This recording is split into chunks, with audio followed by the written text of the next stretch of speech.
할렐루야. 예. 반갑습니다. 예. 지난 주일 우리가 예배드리면서 은혜 받은 것은 하나님의 일곱 영에 대해서 우리가 깨닫고 은혜를 받았습니다. 근데 오늘은 그 하나님의 일곱 영이 우리 각자 자신에게 어떻게 해당되고 있는지 내게 구체적으로 일곱 영을 충만히 받게 되면은 내게 이루어지게 되어짐이 어떠한지, 그러면 나는 어떠한 신앙의 단계로 올라서야 일곱 영으로 충만함을 받게 되어짐이 되는 것인지, 이런 부분으로 우리 구체적으로 우리 자신들에게 적용되는 것들을 오늘 이제 일곱 영에 대해서 이제 말씀하고 있는 거죠. 지난주는 전반적인 일곱 영에 대해서 삼위일체 하나님에 대해서 우리가 상고한 것이고, 오늘은 우리 각자 개인 자신에게 일곱 영에 해당되는 것을 구체적으로 말씀해 주고 있는 것입니다. 그러니까 이제 우리가 잘 깨달을 필요가 있죠. 직접 우리에게 해당되는 거니까. 사도행전 6장에 믿음과 성령이 충만한 일곱 명을 예루살렘 교회에서 뽑아서 택해 세웠다고 그랬죠. 일곱 명, 믿음과 성령이 충만한 일곱 명은 이는 아주 오늘날 은혜 시대, 지금 이 성령 시대에 가장 그 영감 있고 가장 성령이 충만한 하나님의 종들을 하나님이 세우셔서 일하게 하시는 것을 그걸 말씀한 거예요. 단지 무슨 집사 세우는 기준이 아닙니다. 그것이 믿음과 성령이 충만한 자 일곱을 세웠다고 그랬어요. 그죠? 그런데 스데반만 특별하게 그 일곱 명 중에 다른 사람은 그걸로서 끝난 것이고, 오늘 은혜 시대에 그렇게 믿음과 성령이 충만하면 끝난 거예요. 더 이상 부족함이 없는데, 스데반만 특별히 오늘 본문에 또 충만하고 그 세 번째 충만하고 또 네 번째 충만하고 이렇게 나오고 있죠. 그러니까 이게 어찌된 일이냐? 이것이 바로 스데반에게 일곱 영으로 충만하게 하심을 가리키고 있는 것이다. 그래서 순교하게 하심을 가리키는 것이다. 그래서 이것이 종말에 우리들에게 스데반과 같이 이와 같이 믿음으로 충만하고 능력으로 충만함을 받을 수 있어야 되고, 믿음으로 충만해야 되고 능력으로 충만해야 된다 하는 것을 말씀하고 있는 거거든요. 그래서 오늘 잘 말씀을 우리가 성령을 의지해서 깨닫고, 여러분 각자에게 이 말씀이 각자에게 이제 심령판에 아로 새겨지는 그 성령에 의해서 기록되어지는 말씀이 여러분 영혼에 그 기록되어지는 생명이 되어지는 그런 역사가 될 수 있기를 바랍니다. 6장 8절에 먼저 스데반이 믿음이 충만하고 그 다음에 능력이 다음에 충만하고 그랬는데, 먼저 우리가 살필 게 믿음이 스데반이 믿음이 충만하여 그랬죠. 그런데 6장 5절에도 믿음과 성령이 충만하다고 그랬죠. 6장 8절에 믿음과 능력이 충만하다고 그랬죠. 이것은 앞에 6장 5절에 믿음과 성령이 충만한 처음에 믿음이 6장 8절에 똑같은 믿음을 말하는 게 아니에요. 그건 이미 말씀드렸다시피 6장 5절 믿음과 성령이 충만한 것은 이미 그건 끝난 거예요. 그러면 또 8절은 다시 더 계속해서 더 충만함이 세 번째 있는 것을 믿음이 충만하다고 그랬죠. 그러니까 이 믿음이 충만하다는 것은 스데반에게 일곱 영으로 충만케 하심을 계시한 것인데, 이것은 모든 하나님이 주시는 모든 것을 은혜로 여기고 은혜로 깨닫는 자가 이게 큰 믿음이잖아요. 하나님이 주시는 건 모든 것을 다 은혜로 받는 것이 큰 믿음이에요. 그러니까 이게 세 번째 믿음이 충만함이 그걸 말하는 거예요. 그러니까 믿음이 충만하다는 것은 은혜로 충만하다는 말과 똑같은 말이에요. 다 같이 은혜로 충만한 세 번째 단계. 은혜로 충만한, 믿음이 충만한, 은혜로 충만한 것을 가리키고 있습니다. 은혜로 충만한 거. 근데 이 은혜로 충만한 것을 그냥 말은 할 수 있어요. 은혜로 충만하자. 은혜로 충만합시다. 은혜로 충만하자. 근데 이게 구체적으로 뭐가 은혜로 충만한 것이 세 번째 단계 스테반같이 7영으로 충만한 단계에 올라가는 믿음이 충만함, 즉 은혜로 충만함이 무엇인지 와닿지 않잖아요. 구체적으로 잘 이렇게 깨닫게 되기가 어렵잖아요. 그러니까 이 은혜로 충만함, 믿음이 충만한 세 번째 단계를 그 은혜로 충만함이 어떠함을 우리가 구약의 욥기서의 욥을 통해서 먼저 알 수가 있습니다. 구약의 욥기서 1장 21절에 보면은 욥이 이렇게 고백하죠. 주신 자도 주시어 빼앗아 가시는 자도 주시니 오직 주의 이름을 송축하나이다 그랬죠.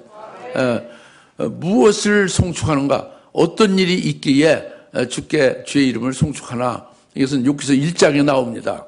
욥기서 1장에 보면은 욥의 아들들이 7이고 딸이 3이고 또 자녀가 욥의 자녀가 10명이에요.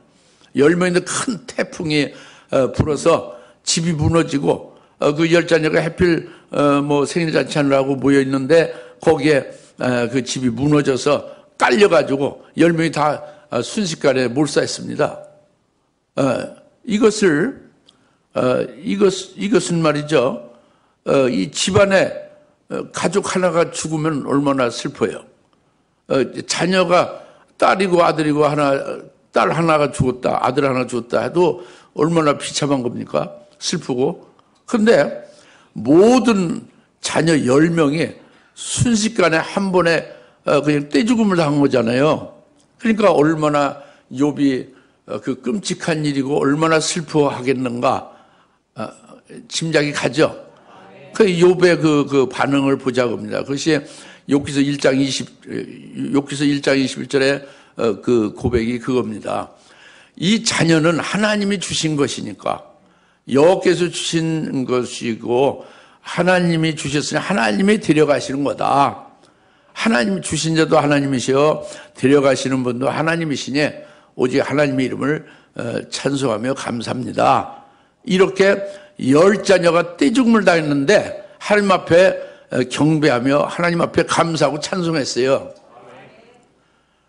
여러분 이 말씀이 무슨 말인지 깨달아집니까? 10명의 자녀가 죽었다는 얘기고요. 죽은 소식을 듣고 하나님 앞에 감사하고 찬송했다 하는 말씀이에요. 이게 은혜로 충만한 것입니다. 여기에서 머무르지 않았어요. 욥은 더한 것이 욥기서 1장에 나오죠. 즉 욥기서 1장의 3절을 보면 욥은 굉장히 부자입니다. 동방에 아주 제일 부자죠. 의인이고. 근데 어느 정도 부자냐면은 욥의 그 소유물 재산이 양이 7천이에요. 양이. 낙타가 3천이고 그리고 소가 500결이고 그리고 암나귀가 500이에요. 그러니까 어마어마하지. 소 500결이를 집에서 친다고 하면 대단한 거죠. 큰 목장이잖아요. 양 7,000마리가 또 있어요. 암나귀가 500이고 낙타가 3,000이란 말이에요. 어마어마하지, 그죠? 그 엄청난 이런 소유물을 가지고 있는데 그 욥의 자녀들이 떼죽음을 당한 후에 계속 벌어지는 일이 뭐냐면 사베인하고 갈대아인들이 와가지고 그 욥의 소유물을 다 훔쳐갔어요. 그 지키는 종들을 다 죽여버리고 욥의 종들을 죽여버리고 그리고 나머지 좀 있는 양들은 하늘에서 불이 내려서 양들이 다 죽임을 당하고 불타 죽임을 당하고 욥의 종들도 불타 죽어버렸습니다. 아무도 남은 것이 없어요. 이것을 들은 욥이 욥의 그 중심과 태도가 이제 나옵니다. 자기가 그 엄청나게 부자로 소유했던 것이 순식간에 도둑을 다 맞거나 불타버리거나 자기들이 그 종들도 전부 다 죽고 말았다고 합니다. 참 얼마나 끔찍한 일이에요, 그죠? 근데 욥기서 1장 20절에 그 소리를 듣자마자 땅바닥에 딱 바닥에 엎드려서 하나님께 경배했다고 그랬어요. 그 끔찍하게 소유물을 다 잃고 고전에 자녀들을 몰사당한 자녀들의 그 슬픈 소식을 들은 욥은 하나님 앞에 엎드려 땅바닥에 엎드려 경배했다고 했습니다. 하나님 앞에 예배드린 거예요. 그리고 이렇게 고백했어요. 욥기서 1장 21절에 내가 어미의 태로부터 나올 때에 맨몸 적신으로 나왔으니 내가 맨몸으로 다시 돌아감이 당연하다. 내가 어머니부터 적신으로 빨간 그냥 맨몸으로 나왔으니까 적신 맨몸으로 당연히 돌아가는 것이다. 그래 주신 자도 주시어 데려가고 빼앗아가는 것도 주시니 갈대아인이나 사베인이 도둑 이제 훔쳐서 그 도둑질 당했다고 하지 않고 하나님께서 가져가셨다는 걸로 그렇게 말하고 있어요. 그래서 주신 자도 하나님이시고 그리고 뺏어가시고 데려가시는 것도 하나님이시니 오직 하나님의 이름을 송축하나이다. 할렐루야. 이렇게 한 것이 욥의 태도고 욥의 반응입니다. 욥의 중심이에요. 그것은 우리가 이 은혜로 충만한 7녀로 충만한 자는 은혜로 충만함이 있는 것이 절대적으로 필요하거든요. 은혜 충만함이 없으면 7명의 충만함이 될 수가 없어요. 그 은혜로 충만함이 바로 뭐냐? 욥과 같이 이렇게 하나님이 주신 것으로 전부 알고 하나님이 뺏어가시는 것을 알고 하나님 앞에 감사하는 것이다 봅니다. 그러니까 욥은 의인이라고 했잖아요. 의인 또 완전한 자라고 했어요. 그래서 욥은 하나님의 뜻을 깨달은 것입니다. 의인이고 완전한 자는 하나님의 뜻을 아는 거죠. 그것은 바로 뭐냐면 하나님이 주권자라는 거 굉장히 중요해요. 하나님 주권자라는 거. 우리가 아무리 신앙생활을 오래 하고 아무리 믿음이 좋고 그래도 하나님이 주권자라는 거 이거 잊어먹을 때가 많이 있잖아요. 코로나가 중심이 되거나 경제가 중심이 되거나 사람이 중심이 되거나 뭐 그런 것 많지 않습니까? 이게 다 잘못된 거예요. 하나님이 주권자라는 것, 하나님이 주장자라는 것. 그러니까 하나님이 주권자가 되셔서 주권자인 하나님이 주관하고 섭리해 간다는 것. 이것을 욥을 철저히 깨달은 거예요. 그래서 하나님이 주권자가 되셔서 하나님으로 말미암아 다 이렇게 되어진 일이다. 그러니까 사탄이 역사에서 자녀가 죽이는 것은 사탄이 하는 거잖아요. 예? 도둑질하고 불타지는 건 다 사탄 마귀가 하는 거잖아요. 귀신이 하는 거잖아요. 이런 사탄이 하는 것도 반드시 주권자인 하나님이 주권자니까 하나님의 주권 안에서 하나님이 허락하지 않으면 이런 일은 있을 수 없다. 그러니까 하나님이 주권과 섭리 안에서 하나님이 하시는 것이니까 하나님께로부터 나는 그저 이렇게 당하는 것이니까 감사할 수밖에 없다. 그거예요. 할렐루야. 이것이 은혜로 충만한 것입니다. 첫 번째, 이와 같이 될 수 있기를 바랍니다. 여러분 자녀에 대해서 덜덜덜 떨고 고심하고 걱정 근심이 태산 같죠. 아니면 부모에 대해서나 뭐 가족에 대해서. 근데 하나님이 안 보이면은 그건 정말 불신앙자예요. 자녀가 보이지 않고 하나님의 아들이라는 것이 보여야 돼요. 나는 그 하나님의 아들을 맡아서 나는 양육하거나 보호하거나 가르치거나 하는 그 청직이다, 관리자다, 이렇게 봐야 이게 합당한 거거든요. 부모를 보기 전에 부모 속에 계신 하나님이 주관하시고 주장하시는 것을 봐야 된단 말이에요. 아시겠습니까?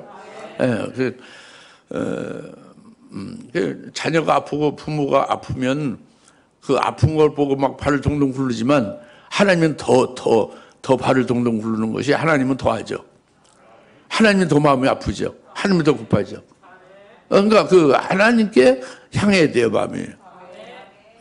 그 아픈 그 자식이나 아픈 부모나 아픈 그 형제들 보고 발을 동동 굴르는 것이 아니고 하나님께서 하시는 역사를 보아라 그래요. 하나님 의지하라고 합니다. 욥이 은혜로 충만한 걸 아시겠습니까? 그 다음에 은혜로 충만한 걸 또 하나는 더 중요한 것이 뭐냐면 환난 날에 될 일입니다. 스데반이 순교를 하잖아요.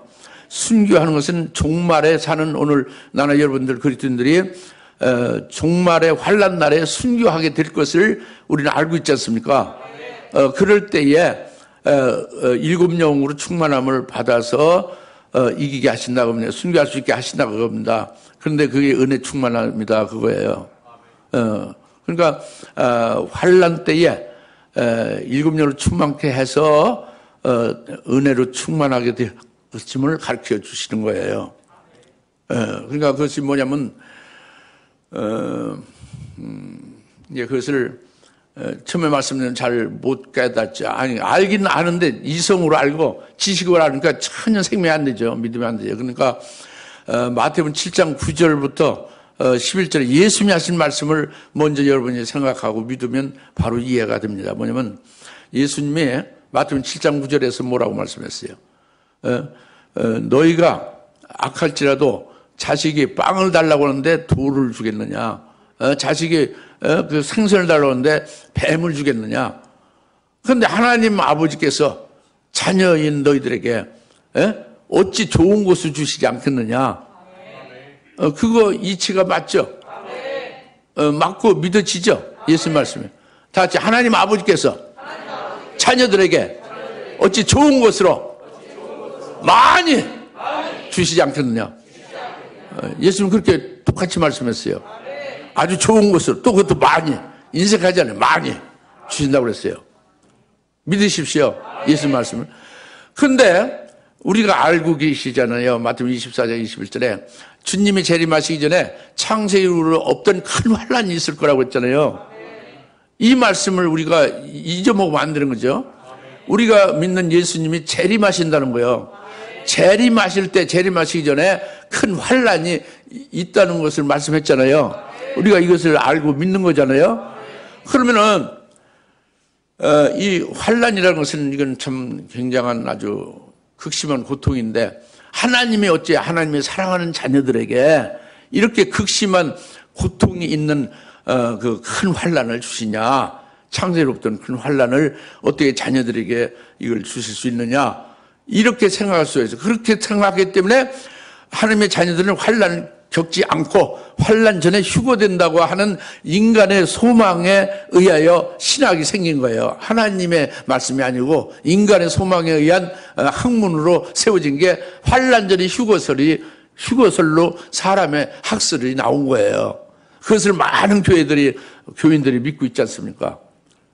그 하나님의 자녀들이 어찌 끔찍한 환란을 주겠느냐? 중국에 아주 훌륭한 양대 지도자가 있어요. 북경 쪽에 한 분하고 광주 이 밑에 남쪽에. 그 남쪽에 있는 그분은 중국에서 삼자교회를 반대하다가 감옥에 갇혔어요. 그래서 굉장히 오랫동안 고통받고 나온 분인데 광주에서 큰 교회를 하고 있어요. 그분을 제가 찾아갔어요. 찾아서 다니엘서 9장 27절을 가지고 논했습니다. 직접 그걸 논했어요. 책을 펴고. 근데 그분은 다니엘 9장 27절은 우리에게 해당되는 게 아니고 이스라엘의 그 총리에 관해서 예언한 것이다. 뭐 이렇게 해서 달리 말하고 그분의 요점은 환란을 겪지 않는다는 거예요. 환란 전에 휴거된다는 거예요. 그래서 자기도 옥구를 많이 치는 것이고 오늘날 그리스도인들이 많이 지금 고난을 겪는다는 거예요. 그리고 앞으로 있을 7년대 환란은 그 하나님의 종이나 하나님의 자녀들에게는 해당이 안 된다고 하는 거예요. 근데 그분이 아주 굉장히 아주 훌륭한 그 임목사라고 아주 굉장히 훌륭한 분인데 지금 그분이나 한국교회에 대부분의 목사님이나 그 그리스도인들이 그렇게 여기고 있는 거예요. 환란은 겪지 않는다. 왜 그러냐? 하나님의 아버지가 사랑하는 자녀에게 그 끔찍한 환란을 어찌 그렇게 주셔서 괴롭히느냐? 그럴 리가 없다 그죠?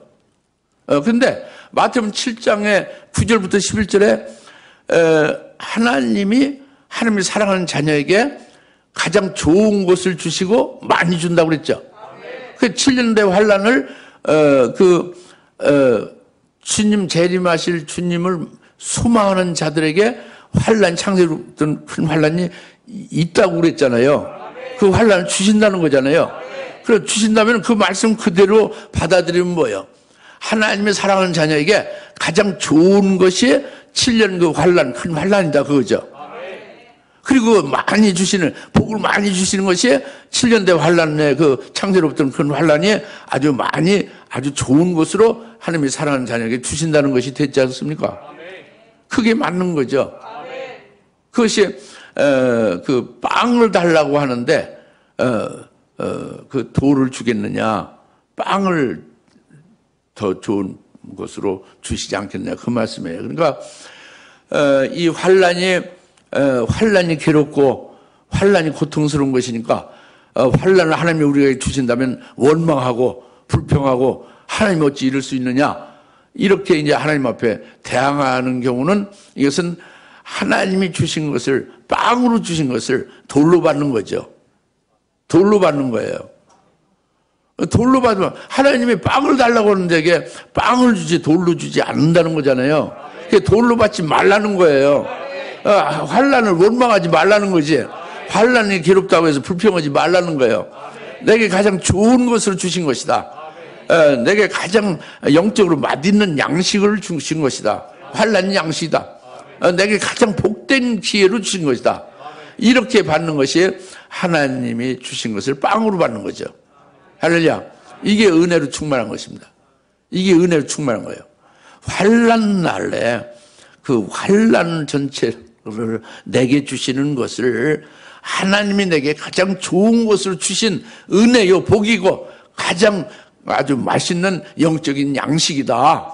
환란이 나의 양식이다. 이렇게 받는 것이 이게 정답이다 겁니다. 이렇게 실제로 여러분이 그렇게 환란을 환영하고 기뻐하고 그 환란을 그렇게 견뎌가게 되면 이것이 은혜로 충만해. 7영으로 충만한 게 그거예요. 그 7영을 받은 사람은 은혜로 충만하게 된다고 합니다. 스데반과 같이. 할렐루야. 그러니까 먼저는 욕과 같이 은혜로 충만한 것이 오늘 은혜 시대에 그와 같은 은혜로 충만함에서 더해서 환란 날에 가서 은혜로 충만함이 있어야 되는 것이다. 그것은 바로 그 환란 자체가 무엇이냐? 빵으로 받는 것이 은혜로 충만한 것이다. 이걸 말씀하고 있는데 알아듣겠습니까? 믿어집니까? 예.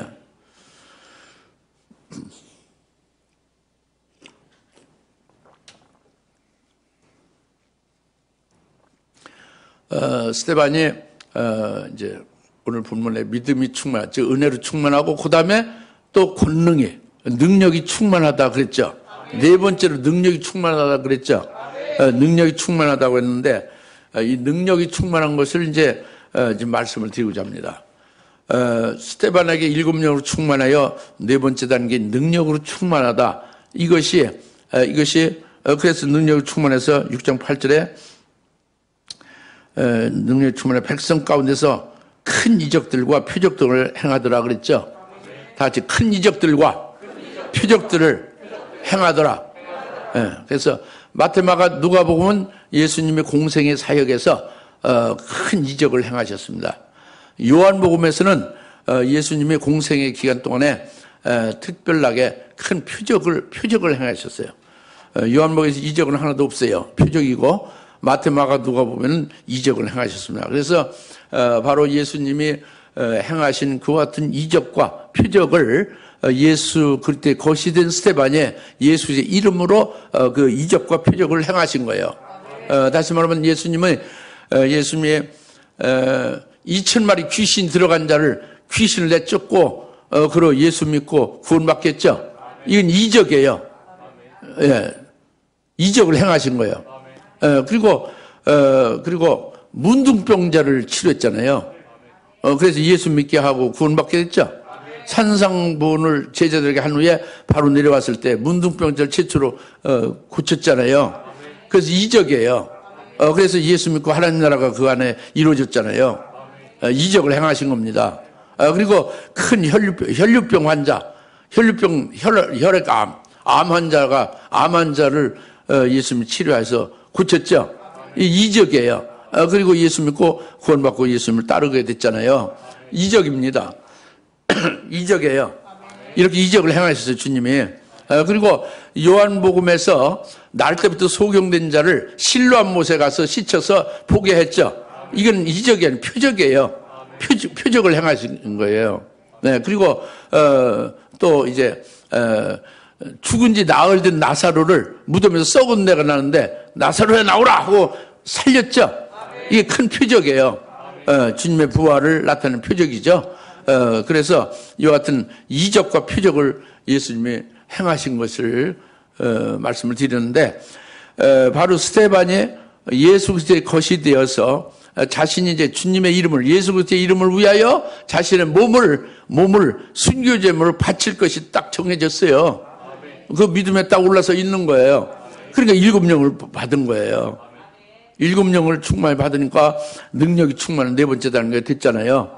그러니까 그 예수의 이름으로 예수님이 행하신 이적이나 표적 같은 것, 역사가 나타나는 거죠. 그래서 백성 가운데 이적과 표적을 많이 행했다고 그랬잖아요. 이 그리스도인들은 이적과 표적이 늘 있게 돼 있어요. 제대로 예수를 믿으면. 그래서 자기 속에 예수 그리스도 한 분 이외에 다른 것은 없다. 나를 구원하신 예수 그리스도를 믿는 믿음으로 사는 것이 나의 남은 생애의 모두다 하고 딱 믿고 중심에 서 있으면 예수로 충만할 거 아니에요. 그러면 예수 충만한 자가 그리고 주님을 위하여 몸 바치기로 아주 그렇게 중심이 그렇게 바쳐졌다면은 그 예수의 이름으로 얼마든지 이적이나 표적이 나타나게 되어 있어요. 스데반이 그렇게 이적과 표적을 나타냈다고 합니다. 할렐루야. 할렐루야. 근데 이것이 아까 은혜를 충만한 것 같이 환난 날에 자기 자신에게 은혜 충만한 게 자기 자신에게 환난이 어떻다함을 받듯이, 그래서 은혜로 충만하듯이 능력이 충만한도 환난 날에 자기 자신에게 능력으로 나타나는 것이 있다고 합니다. 자기 자신에게 남을 이적과 표적으로 남을 이렇게 나타내서 그것이 아니고, 무슨 말 알겠어요? 그것이 능력 충만하다고 합니다. 그것이 뭐냐면 7년 환난 중에 그냥 지금 은혜 시대는 여러분들 능력 없어도 살아요. 지금 현재대로 살아도 아무 문제 없지. 교회 나와서 예배 드리는데 누가 뭐 죽인다고 하겠어요? 집에 가서 기도하는데 누가 끌어내서 오게 가둘 리가 없죠. 지금은 이적이나 표적이 안 나타나고 아무 무능력하게 그냥 예수만 그냥 형식적으로 믿어도 아무 문제가 없어요. 근데 환난 날은 다르다 그지. 그리고 순교할 자는 다르다 그래요.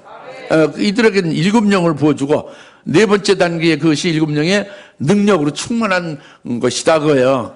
7영을 부음받으면 그 능력이 나오고 7영에 의해서 능력의 역사 나오고 그 7영을 받으려면 이 네 번째 단계에 같은 그런 신앙의 중심으로 올라서 있어야 7영을 받을 거 아니에요. 아시겠죠? 네. 무슨 말씀 알겠어요? 그러니까 일반적으로도 그리스도인들에게 능력이 나타난다. 지금도 은혜 시대도. 예? 그러나 지금은 이적이나 표적이 없어도 신앙생활을 하는데 문제가 없잖아요. 근데 환난 날에는 다르다는 거지. 더욱 중요한 것은 환난 날에 자기 자신이 이기는 것, 자기 자신이 능력으로 하여 자신이 순교할 수도 있고, 자신이 능력으로 하여 그 주님의 일을 자기가 할 수도 있고, 이것은 네 번째 능력의 충만함이 아니고서는 할 수 없다고요. 은혜 시대와는 다르게. 아시겠습니까? 여하튼 환난 날에 이기는 자는 능력이 있어야 되는데 이게 네 번째 능력 충만함이에요. 아시겠습니까?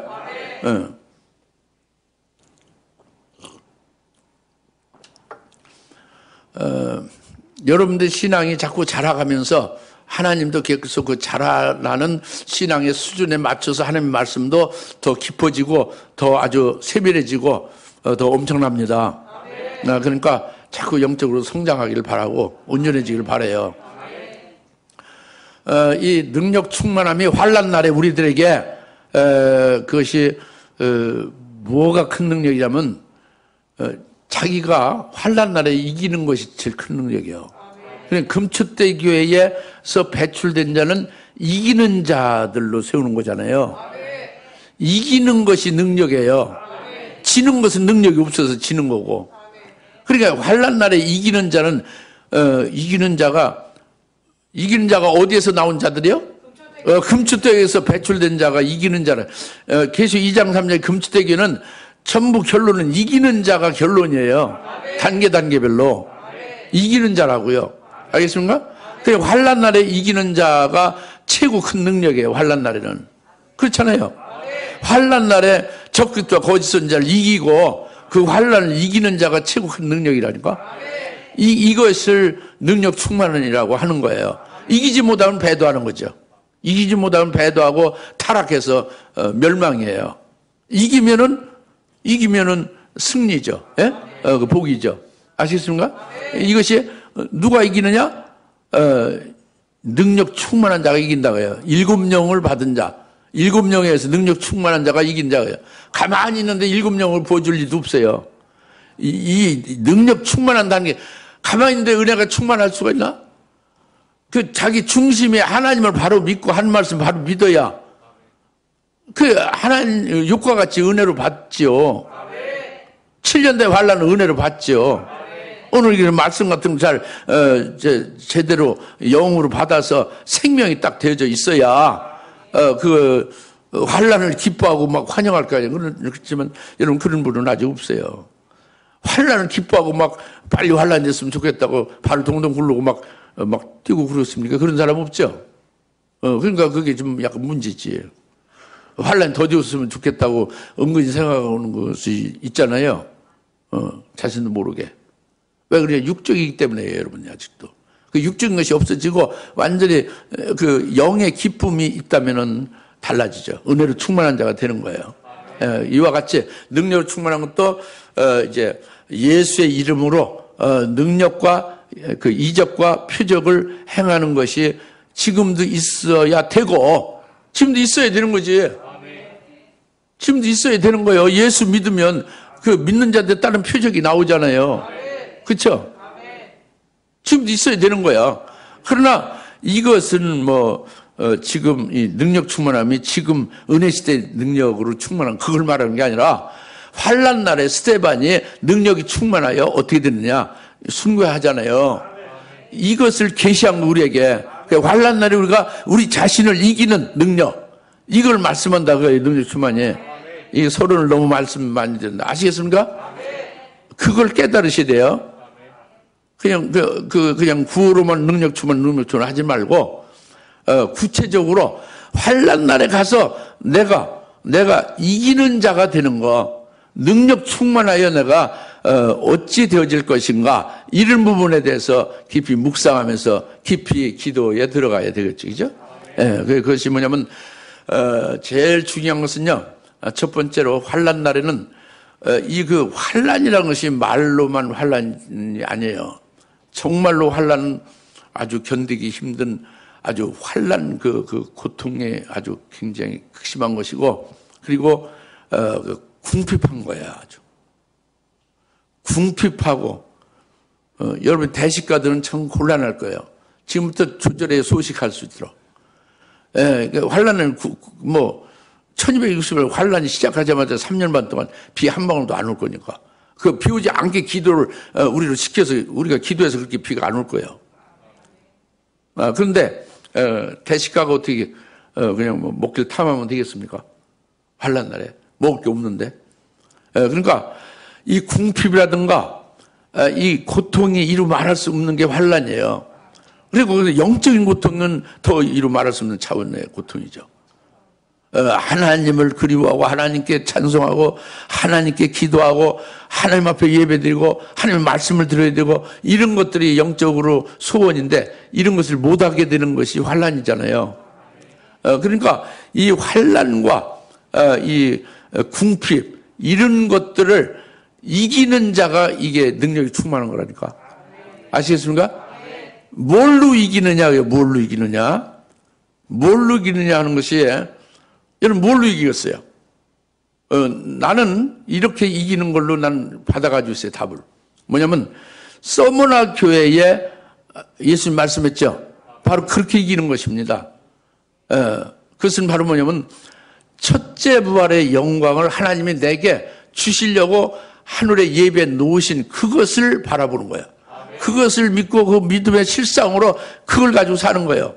첫째 번의 영광 내게 주시려고 예배한 그것을 내가 주시기 위하여 지금 작업하는 게 지금 이 환난과 이 궁핍이다. 7년대 환난에 들어가서 사는 게 바로 내게 주실 그 영광이 있는지 없는지 모르면 환난 날은 넘어져요. 이길 사람이 절대 없어요. 그러니까 하나님께서 내게 주실 그 최고의 그 영광을 내게 주시기 위하여 이 환난에 지금 이 궁핍에 지금 처하게 하시고 지금 이것을 내가 감당을 하고 있는 것이다. 이렇게 믿는 거예요. 이렇게 보는 거예요. 이렇게 깨닫고 그 하늘의 그 내가 받게 될 그 영광을 바라보면서 그 소망 가운데서 인내가 되고 궁핍을 이길 수가 있고 그 환난을 이길 수가 있는 거죠. 나는 분명히 그렇게 받아가지고 있습니다. 여러분 믿든지 안 믿든지 관계. 그러나 믿지 않으면 여러분 능력이 충만하지가 못한 거예요. 이기지 못하는 거예요. 절대 이기지 못합니다. 다른 걸 이기지 못해요. 그러니까 내가 믿는 대로 여러분도 따라오는 게 좋다고 여러분 내가 아주 강력히 말씀드릴 수가 있어요. 다른 길로는 이길 수 없습니다. 다른 걸로 이길 수 없어요. 그 배고픔을 어떻게 이길 수 있습니까? 아주 그 엄청난 고통을 받는데 그걸 어떻게 이길 수 있어요? 그래서 하나님께서는 서머나교에 말씀했어요. 내가 환난과 궁핍을 당하고 있지만은 실상 내가 부유한 자로다 해서 주님이 알아주고 있지 않습니까? 예? 그것은 바로 뭐냐면 주님이 부활하신 모습을 보여주면서 이기는 자는 둘째 사망의 해를 받지 않는다 해서 첫째 번에 영광을 준다고 약속하고 나타나셔서 보여주고 있잖아요. 그런데 이런 말씀 들어도 소용없어요. 여러분이 믿어야 되는 거예요. 여러분 영적인 눈이 확 열려서 하늘나라에 여러분 것에 뭐가치가 있다는 것을 믿어야 되지. 안 믿으면 아무 소용이 없어요. 예수님이 하나님의 100번 말씀을 해야 무슨 소용이 있어요. 믿지 않으면 헛거죠. 딱 한 번 말씀해서도 믿으면은 그것이 여러분의 복이 되는 것이고. 네. 그러니까 하늘나라의 영광이라는 것이 있어요. 이 땅에서 여러분이 영생하지가 못합니다. 여러분 반드시 이 땅에서 죽어요. 자연사에서 죽든 늙어 죽든지 무슨 교통사고 나서 순교해서 죽든지 여튼 이 땅에서는 떠나게 돼 있어요. 이게 사실이에요. 그걸 모르시면 장례식장을 자주 다니세요. 매일. 장례식장에 죽은 사람 보면 나도 죽을 것 같구나 하는 생각이 좀 들죠. 그러면 이제 그 다음에는 무슨 생각이 나냐. 이제 하늘나라가 이제 자꾸 관심 있죠. 하늘나라를 이제 보게 해달라고 기도하게 돼요. 막 전심전력. 영안 열릴 때까지 금식하며 막 철회하며 막 전심 기도하게 되죠. 하늘나라가 열리면 여러분의 예비된 것이 보이는 거예요. 할렐루야. 첫째 번의 영광이 보이는 거죠. 금축대교회에 속한 자에게 주실 영광이 보이는 거예요. 그것을 믿고 믿음의 실상으로 받아가지고 그것으로 살게 되어지면 환난 날에 환난과 궁핍을 그것을 이길 수가 있다고 합니다. 할렐루야. 그 다음에 두 번째로는 환난에 가서는요, 여러분이 예수님을 모른다고 부인을 하지 않을 사람들이잖아요. 끝까지 예수를 믿을 거죠? 끝까지 예수 안 믿을 사람은 지금 예배 드릴 것도 없어요. 그 사람들 쭉정이고 그 배신자니까. 그건 말도 안 되는 그 사람도 아니지. 자기를 위하여 하나님의 아들이 대신 희생해서 피 흘려서 구원시켰는데 그 은혜와 사랑을 그냥 헌신자까지 버리는 건 사람입니까? 사람도 아니지. 짐승만도 못한 거죠. 그렇죠? 그러니까 우리는 환난 날에 예수를 끝까지 믿을 거잖아요. 예수를 믿으면 여러분 투옥되고 고문당합니다. 반드시. 고문당하게 돼 있어요. 고문당할 때에 어떻게 이기냐고요. 고문에 못 이겨서 예수를 팔아먹거나 부인하거나 또는 고문에 못 이겨서 그대로 죽으면 그건 순교는 아니죠. 무슨 말 알겠어요? 고문을 이겨내야죠. 예? 그리고 또 이제 그 사형장으로 끌고 가서 여러분을 죽이려 할 때에 그 공포와 불안함과 두려움이 엄습하잖아요. 이것으로 해서 여러분 있던 믿음도 팔아먹을 수 있거든요. 예? 다 잘 가다가 마지막 결승점에서 넘어지고 마는 것이 될 수 있거든요. 여기서 어떻게 이길 수 있느냐 이거예요. 근데 고문당할 때에 7영으로 충만하면은, 7영 충만하지 않으면 이런 일 없어요. 7영으로 충만하면 하나님이 감춘 만나를 주세요. 감춘 만나를 주셔서 그 감춘 만나에 의하여 그 감춘 만나를 받아서 고문의 아무리 극한적인 그 고통도 이겨낼 수 있는 거예요. 이기게 하는 거예요. 그러니까 그게 능력 충만해요. 그게 능력이 충만한 거예요. 그 다음에 사형장에서 사형 집행 전에 그 기다리면서 고통과 불안과 공포를 뭘로 이길 수 있느냐? 절대 사람의 노력으로 이길 수 없어요. 거기서 넘어지죠. 예. 그 신사참배 때, 박 목사님이라고 계시록 그 전에 굉장히 삼하던 목사님 대구에서 지금은 돌아가시는지 아무 소식 없는데 그분이 신사참배 때 결국은 총살 당하기 전에 난 신사참배 하겠다고 넘어졌다고 그래요. 그것을 참회하고 고백하고 지금 막 그렇게 우리는 그렇게 되지 말라고 하고 막 그렇게 고민하는 소리를 들었는데 우리 교회도 한번 오셨죠. 그러니까 인간적으로 노력해서는요, 그 고통과 그 불안과 공포를 이길 수가 없어요. 이것은 하나님이 7영으로 충만케 부어주시고 거기에 능력이 충만한 것으로 뭘 능력을 충만케 하느냐? 바로 새 이름을 기록한 힌도를 주신다고 그랬잖아요. 새 이름을 받아요. 새 이름을 받는 것은 그 지금 사형당한 그 순교당한 그 건너편에 자기가 받을 이름인 거예요. 환란이 지나고 주님이 재림하신 이후에 자기가 새 이름으로 그리스도와 함께 1000년 동안 왕과 제사장으로 통치하게 될 그 새 이름을 받는 거예요. 그 새 이름을 받은 힌두로 인해서 그런 공포와 불안이 싹 없어지는 거죠. 그 사형 집행 현장을 보는 게 아니라 그 건너편을 본단 말이에요. 새 이름을 받으니까. 건너편은 천년왕국이죠. 부활체로서 천년왕국의 왕으로 새 이름을 가지고 딱 서 있는 자기 모습 본다 그겁니다. 할렐루야. 그래서 이기는 것이 능력 충만이에요. 할렐루야. 이것이 바로 이제 있어야 되는 거죠. 그러니까 어때요? 능력 충만해야 되죠? 그럼 7영으로 충만해야 되는 거예요. 개인적으로. 아시겠습니까? 그 다음에 세 번째로는 이제 그 환란 악한 영이 가득하고 그 어둠의 때죠. 그러니까 적그리스도 거짓 선지자로 인하여 막 생사 여탈권으로 막 휘둘면서 그렇게 하는 때잖아요. 근데 적그리스도 거짓 선지자 앞에 당당히 앞에 딱 맞서서 그와 싸우면서 그의 그 악한 계계를 폭로도 하고, 폭로도 하고, 그의 미혹의 역사도 물리치고, 이게 큰 능력이에요. 그리고 예언도 하고, 진짜 백이 재림하실 주님이 오신다. 이것을 전하는 거예요. 너는 가짜고 진짜 예수님이 오신다고 아주 직격탄을 날리는 거지. 이것이 능력이에요. 큰 능력이라고. 적그리스도를 대항해서 이기는 능력이라고. 할렐루야. 이것이 무엇이에요? 7영에 의해서 부어주시는 능력 충만인데 철장 권세를 주시는 거예요. 철장 권세로 해서 이렇게 이길 수 있는 거죠. 할렐루야. 할렐루야. 그러니까 그것을 받지 않으면은 우리는 환난 날에 우리가 움츠들고 결국은 배도하고 말수가 있을 가능성이 많잖아요. 그죠? 이기려면 어떻게 돼요?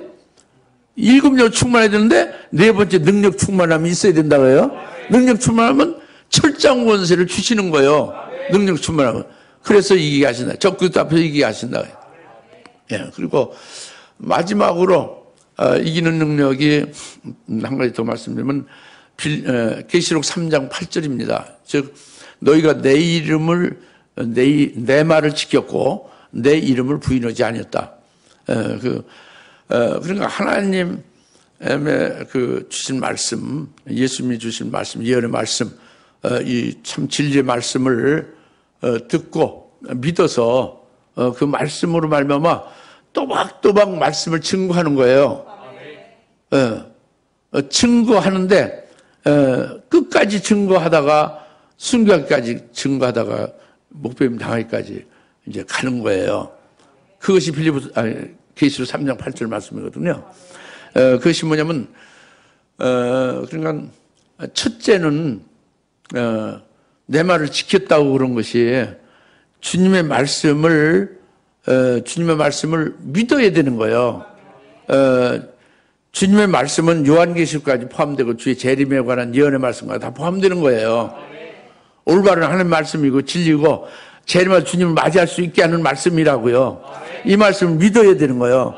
믿고 믿은 그 말씀을 그냥 잊어먹거나 뭐 이렇게 뭐 다른 거 좋은 거 있으면 내버리고 그런 게 아니라 그 믿은 말씀을 끝까지 그 말씀 안에 거해야 되는 거예요. 자기가. 이게 믿음으로 내 말을 지킨 겁니다. 내 말을 지킨 것이에요. 그 말씀 안에 계속 거해야 돼요. 그리고 그 다음에 말씀 안에 계속 거하는 것은 인간 사설이 많잖아요. 목사들도 인간 사설이 많고 여러분들 인간 사설이 많잖아요. 사람의 생각, 사람의 사상이 많죠. 이런 데에서 자유해야 돼요. 예? 철학이나 초등 학문에서 자유해야 돼요. 그리고 율법이나 의식 같은 데서 얽매이지 않고 자유해야 돼요. 여튼 진리의 말씀을 받았으면, 예언의 말씀을 받았으면 그것을 철수까지 딱 믿어가지고 그 말씀에 계속 견고히 딱 서 있어야 돼요. 다른 거, 몸이 아파가지고 어떤 그 가정상, 환경 문제, 교회의 어떤 뭐 자기 마음에 틀리는 것 등등으로 해서 여기서 이렇게 흔들리거나 결국 그 말씀을 버리면 말씀에 거하는 게 아니에요. 믿음을 지키는 게 아니죠. 내 말을 지켰다는 걸 지금 말씀드린 거예요. 너희가 내 말을 지킨 게 능력이다 겁니다. 그것은 그 말씀을 믿고 그 말씀 안에 거하면서 그 말씀으로 인하여 자유해야 되는 거예요. 진리로 자유해야 되는 거예요. 다른 게 걸리지 말아야 돼. 그 인간 사설, 인간 사상에 넘어가지 말아야 되는 거예요. 사람의 욕심으로 홀리는데 넘어가지 말아야 되는 거예요. 그리고 철학이나 어떤 초등학교나 이런 그런 데 넘어가지 말아야 되는 거예요. 율법적인 거, 어떤 의식적인 거, 이런 거 형식적인 그런 거에 넘어가지 말아야 돼요. 진리한 자유함을 딱 가지고 있어야 돼요. 이렇게 되면 내 말을 지키는 겁니다. 믿음 안에 그 말씀 안에 거하는 거예요. 이게 굉장히 어려운데 이것이 또 절대 중요한 겁니다. 그러면서 내 이름을 부인하지 않았다는 것은 그걸 증거하는 거예요. 예수 이름을 부인하지 않는 거, 예수 이름을 시인하는 거예요. 예수님을 증거하는 거예요. 이분이 나의 신랑이 되실 분, 이분이 재림하실 나의 구세주다 하는 것을 당당하게 증거해야 돼요. 진리를 증거해야 돼요. 여러분 증거 안 하죠? 증거 안 하면은 그게 이렇게 정말 견고하게 틈실하게 내 말을 지키고 있는지, 주님의 말씀을 지키고 있는지가 판명이 안 됐죠. 스스로 확인이 안 되죠. 증거해야 돼요. 증거해야 제대로 자기가 믿고 있는지도 알 수 있고 정말로 주님 말씀 안에 거하고 있는지를 확인할 수가 있는 거예요. 자기가 믿음이 있는지 믿음을 확증할 수 있는 거예요. 증거를 해서 그 예수를 증거하고 그 예수를 못 믿게 하는 자 앞에서는 묵배임을 받기까지 증거하는 거예요. 이것이 내 이름을 부인하지 않았다는 거거든요. 이것이 큰 능력, 이것이 7명에서 주님이 주시는 능력 충만함으로 되는 거죠. 네 번째 되는 능력 충만함으로 이렇게 증거하게 하시는 거죠.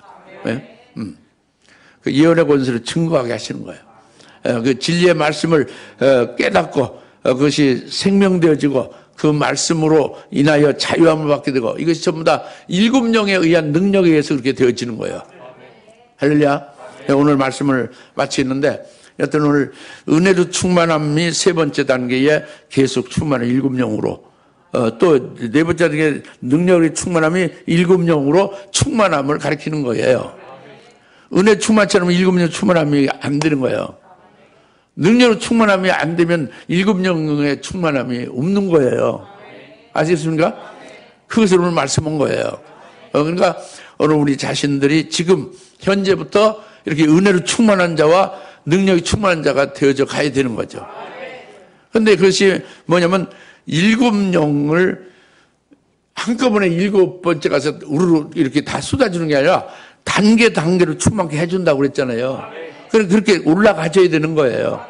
그래서 오늘 3번째 단계와 4번째 단계 은혜와 능력으로 충만한 단계에 그것을 하나님이 우리에게 계시해 주신 거예요. 그러니까 우리가 그것을 믿고 그 자리에 도달될 수 있도록 사모하면서 기도하면 반드시 그렇게 될 것입니다. 기도하였습니다. 하나님 아버지 참 감사합니다. 오늘 스데반의 믿음과 즉 은혜와 능력으로 충만한 것을 무엇이 우리에게 그것이 똑같이 그렇게 될 수 있는지를 구체적으로 깨닫게 하시고 우리에게 적용되는 것을 알게 하시니 감사합니다. 하나님 아버지여, 앞으로 환난 날에 결국 은혜와 능력으로 충만하여 이기는 자가 될 수 있도록 해주실 것을 믿고 이를 소망하면서 저를 깨달은 대로 믿음 되게 하시고 깨닫는 생명이 되게 하시고 생명된 대로 따라 이제 부종하는 그런 능력이 따르게 되어서 실제 우리를 통해서 그와 같이 나타나게 하시고 날마다 생생한 활발한 그런 신앙생활을 할 수 있게 하옵소서. 예수님의 이름으로 간절히 기도하옵나이다. 아멘. 이제는 속히 재림하실 예수 그리스도의 은혜와 하나님 아버지의 극진하신 사랑하심과 성령님의 감화 감동 내주 역사 등 충만하심이 스데반같이 믿음과 은혜로 충만하고 또 능력으로 충만하여 지금부터 또 환난 시까지 넉넉히 이길 수 있도록 소망하며 믿기는 여인은 모든 심령 머리 위에 지금으로부터 영원토록 함께 계실지어다. 아멘.